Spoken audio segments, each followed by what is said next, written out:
Dewi Persik sepertinya belum bisa tenang setelah kisruh dengan mantan suaminya. Kini janda seksi itu kembali diusik oleh para penghuni jagat maya. Kali ini Dewi disenggol netizen terkait kekasih barunya yang berprofesi sebagai pilot. Netizen menyebut kekasih yang dibanggakan Dewi itu hanya orang biasa dan tidak punya modal finansial yang mumpuni. Tak pelak lagi, komentar netizen membuat pedangdut berusia 37 tahun itu meradang. Tak terima sang pacar dibully netizen, DP pun langsung bongkar dapur sang suami.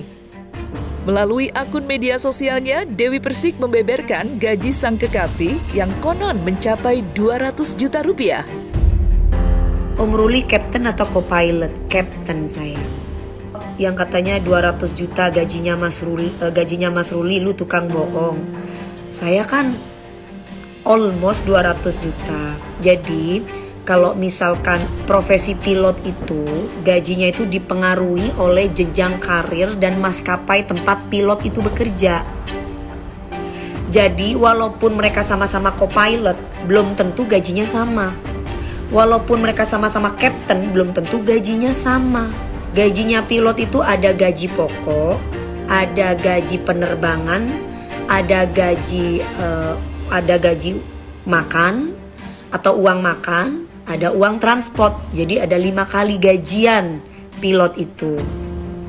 Nah ini biar kalian tahu, kan aku di TikTok tuh dikata-katain ya segala macamnya gini dan gitu. Lah kalau kalian tanya gajinya Mas Ruli, kebetulan karena dia sering terbang di luar negeri, itu almost 200 kalau terbang di luar negeri. Kalau domestik itu sekitar 100. DP rezeki buat biaya lahiran. Leoni, kamu gak punya suami ya? Suami kamu dong harus bisa bertanggung jawab atas diri kamu. Makanya ketika kamu mau hamil, kamu harus bisa memplanningkan dulu biayanya. Sehingga ketika kamu sudah lahiran, kamu tidak menggantungkan ke orang lain gitu. Dia cuma bilang sama aku, ini ujian kamu. Kamu kan mau konser lagi, ya mungkin ada aja cobaannya sama Allah. Katanya Allah, apa iya Dewi Persik, kamu cuman enak aja dapet duit tapi kamu gak diuji sama aku. Makanya Allah uji kesabaranku dengan ujian yang kayak gini. Alhamdulillah aku bilang, kamu sih gak ada. Karena kan dia bilang aku kerja sayang. Kan memang kebetulan kan 4 hari dia terbang. Tapi dia cuma bilang sama aku, lain kali jangan ngamuk-ngamuk lagi ya kayak tadi. Kamu cukup santai aja karena kamu perempuan, dia bilang kayak gitu. Terus aku bilang gini, gimana aku gak mau ngamuk? Aku bilang kayak gitu, orang aku dikeroyok, iya paham, udah gak apa-apa biarin aja. Paling dia bilang gitu doang. Kan dia sudah menceritakan masa lalunya kayak gimana. Jadi buat aku yang menceritakan masa lalu itu kan pihak yang lain. Mas Ruli kan gak pernah membela diri, gak pernah berkomentar apapun. Aku tanya, kok kamu gak mau bela diri? Ayo deh masuk ke podcast aku. Aku bilang gitu, jawabannya cuman gak mau ribut. Terus aku satu lagi, kenapa nggak mau bener nggak omongan orang itu tentang bahwa kamu menelantarkan, bahwa kamu begini, bahwa kamu gitu. Ya kan kalau udah bercerai kan pasti korbannya anak. Baik dari komunikasi, pertemuan, itu pasti kan kalau kita bisa bijaksana dan bisa ikhlas, pasti dipermudah untuk ketemu dengan anak. Tapi kalau salah satu sudah ada perasaan sakit hati, kan biasanya susah untuk dipertemukan dengan anak. Ya kan? Jadi kalau menelantarkan itu kan apabila dia lupa dengan anaknya. Tapi ini bukan lupa, melainkan dibatasi komunikasi dan pertemuannya dengan anak. Bagaimana dia bisa bersama? Mas Ruli dan keluarganya ya, bahwa dia sudah membayar itu dengan perceraian. Yang seharusnya tiap hari bersama anaknya dalam pelukannya, dia sekarang tidak bisa bersama dengan anaknya. Dia jauh dengan anaknya. Itu sudah hukuman buat dia. Ya waspada perlu lah. Hati-hati itu perlu. Tapi tidak untuk dijadikan sesuatu hal yang sifatnya negatif. Kan kita harus bisa menerima laki-laki itu dengan segala sesuatunya yang baik. Setiap manusia pasti punya masa lalu kan Mbak. Menolak tudingan miring netizen, bagi DP, Ruli adalah sosok yang luar biasa. Ia pun memuji Ruli sebagai lelaki sejati setelah meluluhkan hatinya dengan terang-terangan melamar di hadapan ibunda tercinta. Hal itulah yang membuat DP yakin bahwa Ruli adalah sosok yang tepat untuk mendampinginya setelah 3 kali menjanda.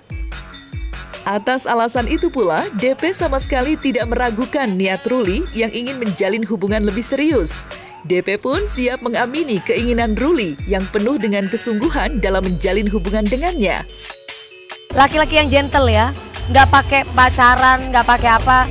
Intinya dia izin dengan memberikan cincin tuh dia izin sama orang tuaku. Apakah boleh, apakah berkenan untuk bisa mengenal aku lebih jauh, mengenal keluargaku juga gitu. Aku sebagai perempuan yang merasa dihormati, aku merasa dihargai, ya aku harus bisa menghargai. Ya terima kasih ya, balik lagi kalaupun jodoh semua di tangan Allah. Kalau memang sudah jodoh ya pasti akan ada waktu yang tepat. Dilamar tuh maksudnya dia kan kasih cincin untuk mau nikahin aku. Dia ngasih cincin untuk meminang aku untuk dijadikan istri. Mau nggak gitu. Nih aku pakai. Aku bukan tipe cewek yang nutup-nutupi. Aku maunya ini adalah yang terbaik dari Allah. Segala sesuatu ibaratnya ta'aruf ya. Tapi ta'aruf modern, sebenarnya ta'aruf kalau dibilang ta'aruf modern itu gimana ya? Jadi karena memang kami sama-sama berbisnis, ya intinya nggak sampai terlalu jauh lah. Tapi dia sudah bisa kenal keluargaku. Dia harus mengenal keluargaku seluruhnya. Aku pun juga nanti akan mengenal keluarga seluruhnya. Aku dari dulu selalu bilang kan sama teman-teman, aku tidak akan pernah trauma. Aku tetap menjalani ini dengan ketentuan dari Allah. Aku pun juga tidak mau menentang takdir aku. Aku tidak boleh menentang dengan takdir aku yang sudah pernah 3 kali gagal loh. Sekarang ada laki-laki baik datang ke ibu aku, berarti ini kan laki gentle mbak. Ayo, kalau dia cuma sekedar Dewi aku cinta sama kamu di depan TV, I love you. Ini gimana aku sebagai perempuan bisa percaya? Mbak perempuan deh. Tapi semakin dia sering intens datang ke ibu aku, berarti kan memang ada serius dari pihak laki-laki ini. Bener gak? Kita jangan bicara tentang keseriusan aku selama ini kan dalam hal rumah tangga kan aku yang sering dihianati, aku yang sering diselingkuhi. Nah begitupun kalau sudah cinta aku udah pasti tidak akan mungkin kemana-mana. Sekarang dari pihak laki-lakinya sama aku, apa yang dia lakukan untuk aku sudah dalam bentuk tahap serius atau tidak? Itu kan seperti aku harus banyak menilai. Kalau mami aku bilang ya jalani dulu saling mengenal satu dengan yang lain. Karena kan Dewi baru saja bercerai gitu. Jadi coba saling intinya adalah dia menghormati aku sebagai wanita timur, wanita Jawa yang punya orang tua gitu. Jadi dia pingin serius sama aku. Terus ngapain dia ngelamar aku kalau nggak kepingin serius kan? Tapi kan semua harus dari aku pribadinya bagaimana. Aku kan juga harus bisa melihat.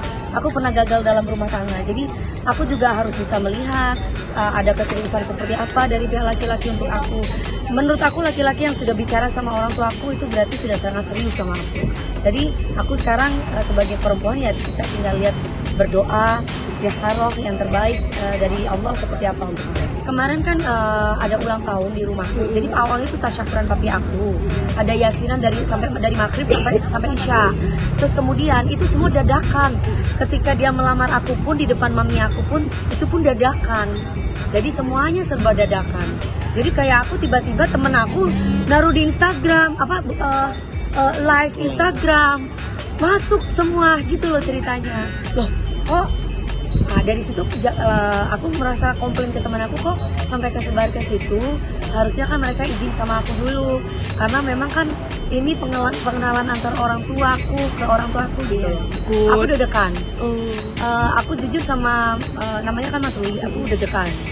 Jadi nggak langsung terus yang gimana enggak. Jadi aku butuh tahu bagaimana backgroundnya, seperti apa, kenapa dia bisa mau sama aku. Jadi ternyata dari dulu tuh memang sudah ngincer aku gitu.